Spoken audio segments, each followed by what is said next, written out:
Human cultural diversity is incredibly complex.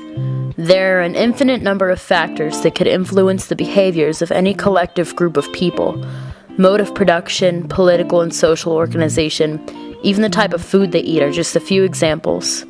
One of the factors that I find most fascinating is location and the sense of place, where the people live and why they live there.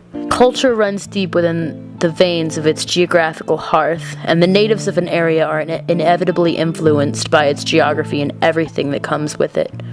The culture influences the landscape just as the landscape in turn influences the culture. Human cultural diversity is overwhelmingly vast and maybe impossible to explain, but anthropology makes it a little easier. I'm Ashley, and my favorite thing about anthropology is how it helps us recognize connections between cultures and where they live. So, what makes me the person that I am? There are a million answers, but at least some of them have to do with the places I've lived. At least in some ways, the land you grow up on raises you just as your parents do. I was enculturated not only by the people I was surrounded by, but by the cities and neighborhoods I grew up in. I grew up in Greensboro, North Carolina, which is really nice and medium-sized, what I'd call a normal city. One of my favorite things about this city is that it has what I consider to be a really nice blend of qualities. Moderately urban, moderately rich environment. I grew up with this nice big yard and played outside almost every day. I got to play in the leaves in the fall, plant a garden in the spring, build snowmen in the winter, check out the bugs in the summer, and despite all of this, I could still get in a car and drive to a Walmart in 5 minutes. I've lived in Wilmington for almost 7 years, so one of my most frequent pastimes is going to the beach. Wilmington is a city that's not too big and not too small, so I'm accustomed to a way of life that's urbanized, but not so much that there's no sense of community.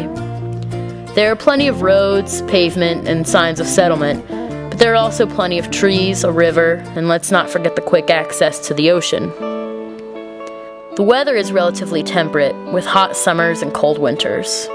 My closet is equipped accordingly, but anyone in Wilmington also knows that you have to be prepared to wear anything on any given day, regardless of what the weatherman says. Let's zoom out a little. I'm also a native North Carolinian. This is where a lot of the cultural regional implications come into play.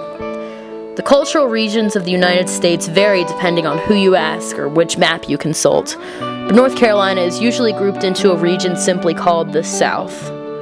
I tend to consider it something of a hybrid state myself, a border between cultures of the Deep South and the less stereotypical culture of the Mid-Atlantic. Southern hospitality mixed with the Mid-Atlantic city life.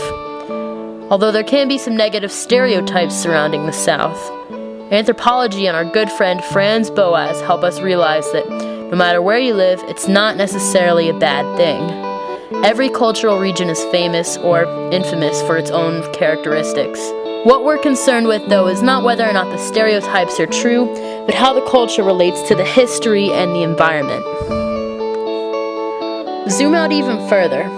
I'm an American, which means I know all the words to the Star-Spangled Banner, eat turkey on Thanksgiving, and watch fireworks on the 4th of July.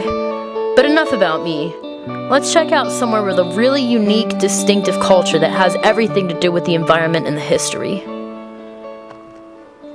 This is West Virginia. A lot of my relatives live here. I visit the area at least once a year. It's beautiful, and the citizens are really friendly in my opinion. Unfortunately, there are a lot of negative stereotypes surrounding West Virginia and its citizens.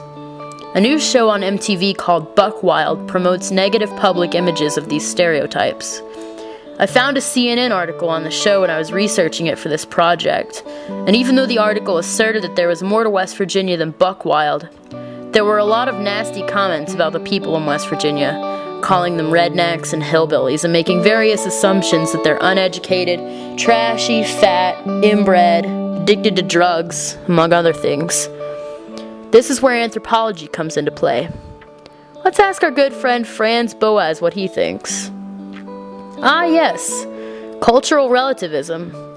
We shouldn't create stereotypes and generalizations or judge the culture.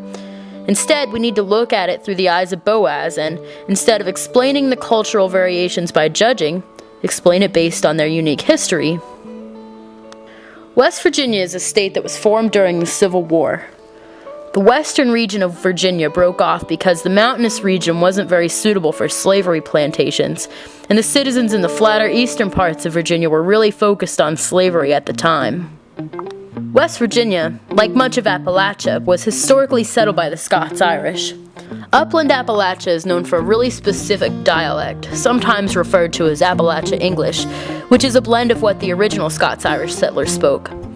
The dialect has been less affected by other dialects in Standard English because, well, the dialect got trapped in the mountains. The regions in West Virginia are relatively isolated from other major cities, but this isolation affects more than just the dialect. Let's take a look at the state. West Virginia has a historic pattern of isolated settlements. From this angle, it kind of looks like just a bunch of green folds on a map. When you zoom way in and look closely, though, you can see the roads that roll around the bends of the mountains. There are a lot of railroads and a lot of coal mines. This is a holler, or in Standard English, as I recently learned, a hollow. It's pretty much the rural Appalachian equivalent of an urban neighborhood. The settlements are generally pretty scattered, not because they're unorganized, but because the mountains restrict their development options. On a side note, you've heard of the Rocket Boys, right?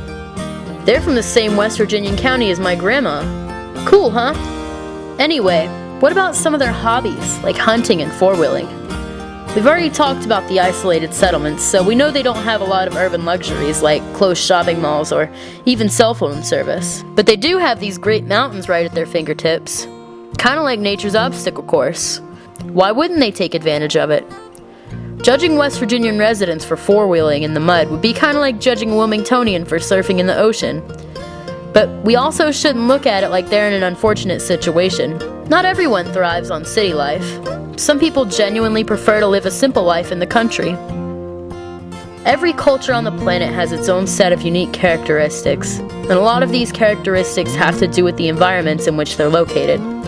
So, next time you're wondering what makes you different from someone halfway across the world, a few states away, or even in the next town over, think about anthropology and consult good old Boaz. My favorite thing about anthropology is that it helps us explain cultures, how they relate to their environments, and how the environments influence the people.